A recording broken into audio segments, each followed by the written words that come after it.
There's a cabin in the woods. There's spookiness afoot In the woods. in the woods. Cabin. Cabin in the woods. Woods. Ba-dum-dum-dum. Cabin in the woods. Yeah. Boo wop, boo wop. Cabin in the woods. Where's the Shazam. cabin? Is the cabin in the woods? Cabin In the woods, in the woods.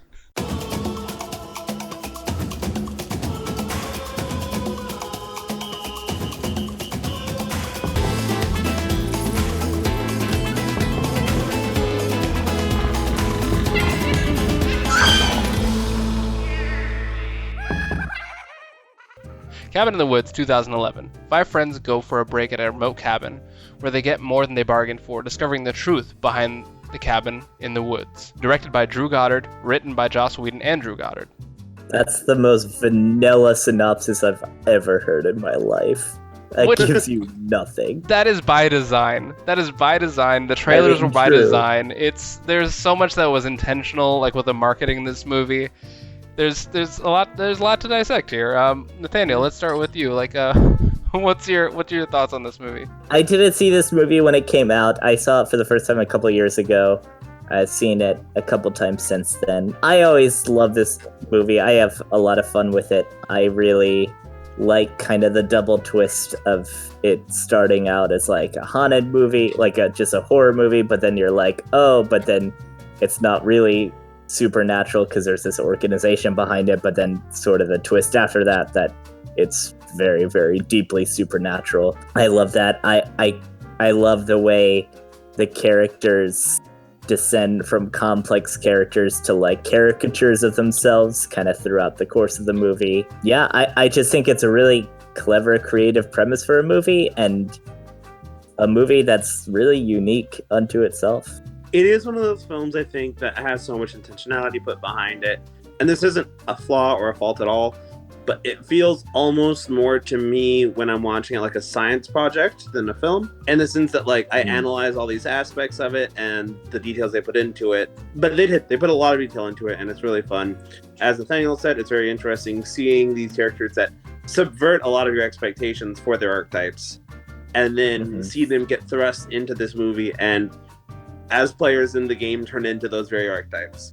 And they don't just make it happen, they have reasoning and logic for how they turn these characters in. We gotta play it safe. No matter what happens, we have to stay together.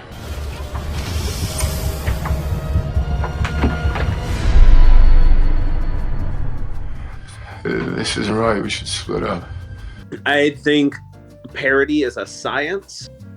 Parody is a very interesting science, and it's a very interesting craft.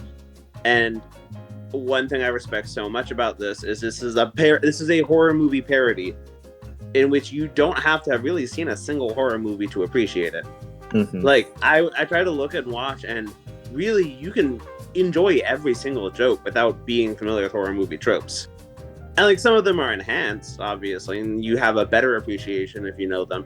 But a lot of it's funny because it's well written. And it's funny because they do funny things with the characters. We have a winner! It's the Buckners, ladies and gentlemen! Congratulations go to maintenance! To share the pot with Ronald the intern.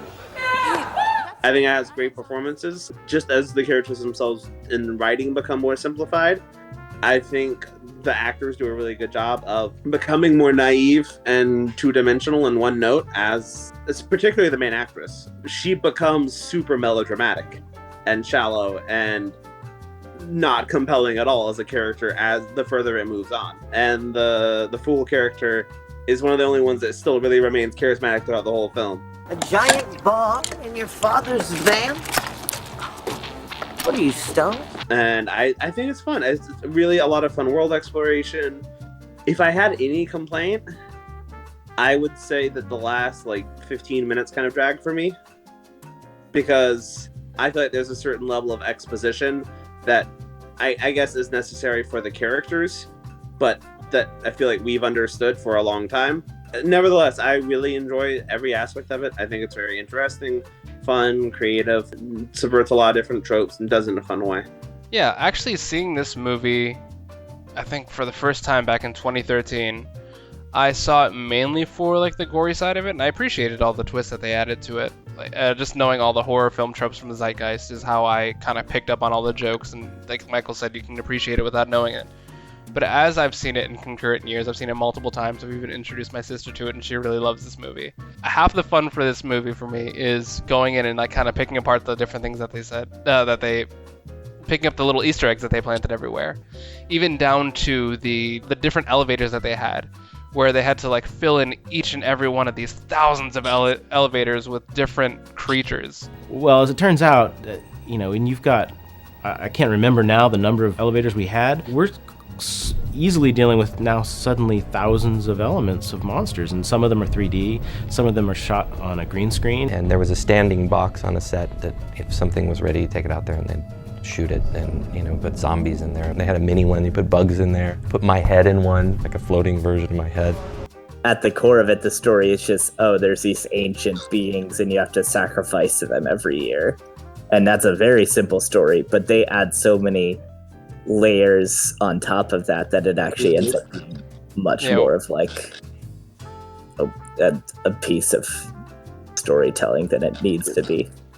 And like, I think what really makes it stand out on its own as a movie that is also a comedy, I think you could remove every joke from this movie and remove the comedic aspects, and it would stand on its own as a serious movie that's very interesting. Yeah. Yeah. Like, as a general horror movie, I wouldn't say it would be a scary horror movie, but I still think it would be a good horror movie, and better than, again, a lot of the things that's paying homage to. Yeah. It's funny, I remember, I think, Jordan, you were the person who told me this. Mm-hmm. There was an interview where someone asked Joss Whedon if he would ever make a Cabin in the Woods 2. Did you see how the movie ended? And it's funny watching it, though, because I thought I remembered it being much more definitive than it actually is. Like, I thought you literally just, like, saw the world itself implode. But you don't. You just see a big hand come out and smack the ground. Which means that you really could actually explore, and it would have to be a very different film, but you could actually explore in a sort of way, a sort of Armageddon-style film. This is a good movie on its own, and I think it stands up on its own. It doesn't need a sequel, and I think it's everything that they did for it was so intentional. Even the marketing for it, where they made it look as generic as possible, was so intentional because they wanted people to be confused at the beginning of the movie, where it's like, oh, this isn't the teenagers that I saw in the trailer. Cabin in the Woods is one of those movies that I could throw on almost at any time during the year. It's very fun. It's very rewatchable. Like Drew Goddard's other movie, The Bad Times at the El Royale, it's just enjoyable and pretty clever, and you could definitely tell that there's a lot of love put into it. So yeah, I would recommend this movie. I think satire is a heavily abused and underloved genre, particularly in modern times. So I think it's really cool seeing a modern satire film that does it intelligently and does it with skill and doesn't just punch down and stands on its own and stands in its own unique ideas and creativity and really has value without the satire elements, without the comedy elements. Nevertheless, those themes elevate it so much more and make it so much more important as a film. Make it so much fun to rewatch every time and create such an interesting world with such great performances. There are so many reasons this movie shouldn't work. There's so many reasons it should feel like it's a bloated, big budget, failed attempt. But it's not. And it's very strange. Like, it kind of does feel like an anomaly watching this movie because there's so many reasons it could have gone wrong and shouldn't be good. Yet somehow it is a great movie.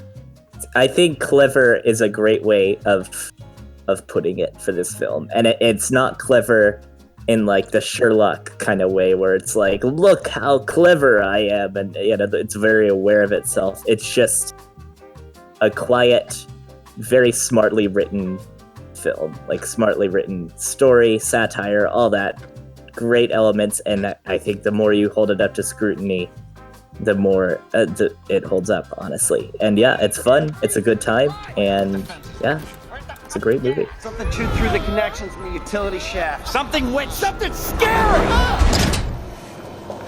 Are you even listening to me?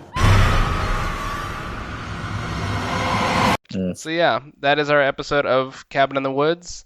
I hope you guys enjoyed it. What we got coming up next is, God, I've been waiting for this for a long time. It's gonna be a rough one. I like to move it.